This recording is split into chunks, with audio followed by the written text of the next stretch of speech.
Hey guys, we are live. Welcome to today's live. Audrey Meyer here, athlete who turned real estate expert in the Dominican Republic. I'm super excited. I'm here with my good friend, Rob Plankenhorn in Cabarete at Vela. And I wanted to interview Rob because he's not only a good friend, he also has an amazing story. Rob, how are you doing? Doing great. Doing good? Rob, how long we know each other? For how many years? Oh my gosh. Well, from the first I came here in, I think 2008 or 2009.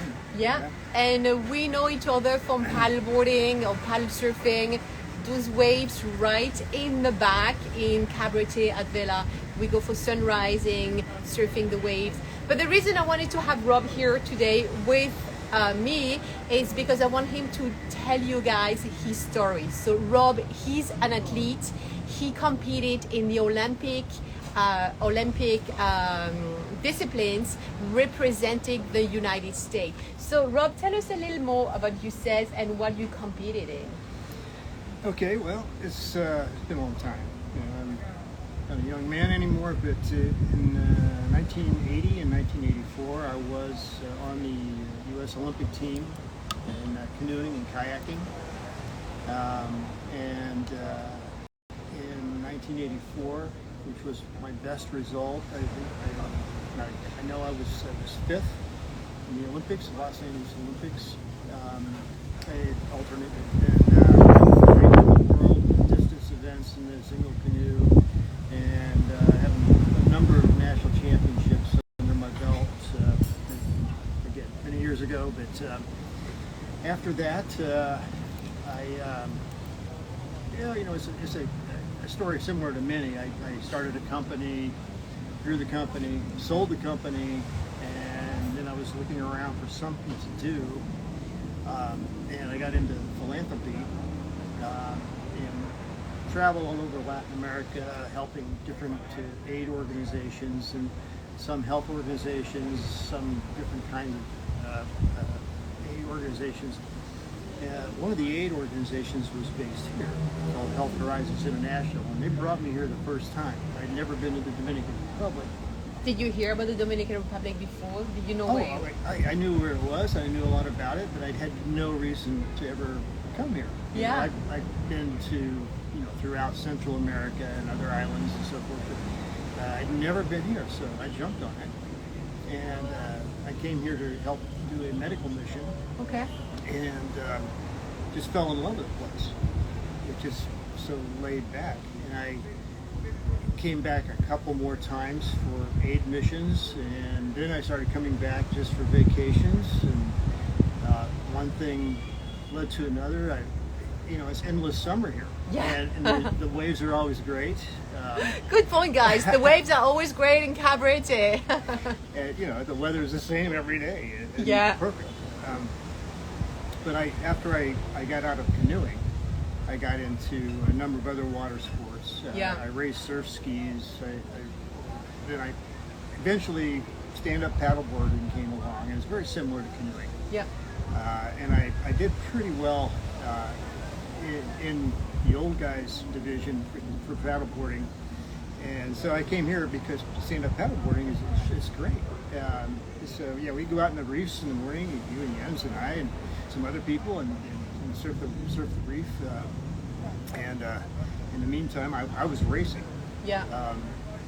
I remember once I came here, I think it was 2011, 2012, and because I qualified for the World Championships in the senior division that were going to be in Mexico, and I needed, I'm from Indiana, first of all. Yeah. So it's in January in Indiana. It's a little chilly. It's cold. So I came here for about 3 weeks of training before I went to Mexico. And I remember I got some of the best advice from you. I don't remember the exact words, but I came down with the worst cold. I was just feeling awful. And I remember you looked at me and just to paraphrase, you said, you're a champion. Buck up. Get out there and train. So I did. I worked through it, and I went down to Mexico, and I did all right. I didn't win anything, but I competed. So Yeah. that was the main thing. Yeah. But this is a great place for that. It's for training in the wintertime for cold climate athletes. Yeah. And, so, yeah. So you came to Cabarete to train, and then you obviously went back home to the United States. And then what made you come back and say, because you an owner, you own a property here, right, in Cabarete. So what made you decide, oh, this is where I want to relocate, this is where I want to move? Yeah, well, I reached that stage in life where you want to plant some roots someplace. You know, as an athlete, you travel so much, and you know, I just wanted to stay in one place, pick my heels up, work on my tan. You know, so I had been to several places. Costa Rica was a close second, but I came here and after several trips here to explore. This island has everything. You know, it's just incredible. It's what, a quarter of a mile between here and where I live on the beach, and I will hear 8 to 10 different languages as I walk past. And the music from the car. Yeah, oh yeah, the music. The Dominicans, of course, have their own very special culture, which I love. But I think it was the culture, the food, of course, the weather and the water attracted me. Yeah. So, you know, after coming here so often, many times a year, and every visit got a little bit longer, I got tired of renting. Yeah. You know, I have an MBA, and I realized this is ridiculous. I'm wasting a lot of money. So I'm going to buy a place. So I bought a condo, and now I live there full time. About How many years? Well, I've had the condo about 5 years. Yeah. And you know, like I said, every trip got a little bit longer and a little bit longer until last November. I made the commitment. I haven't been back.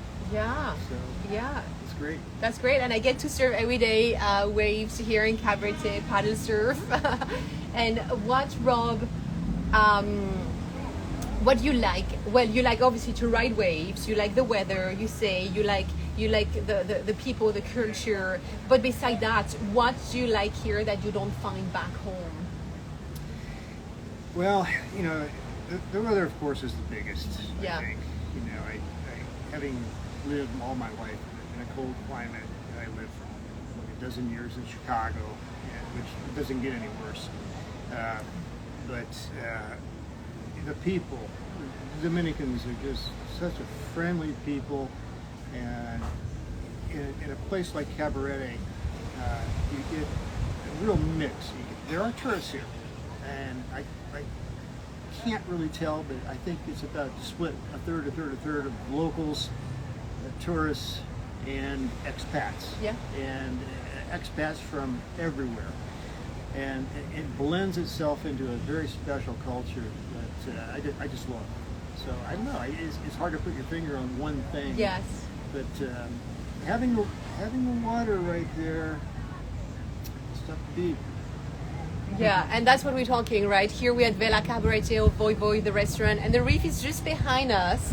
So Rob just walked out from his apartment. It's like, what, a 5-minute walk? Yeah. Yeah, and then he meets us here, and we meet actually on the reef. That's a morning routine. So, yeah, anything else you'd like to share with us? Well, don't bring your shoes. Don't bring your shoes. No, that's about it. Yeah, that's it's a great good. place to live. And it's just so laid back. Nobody has a bad time. Yeah, great.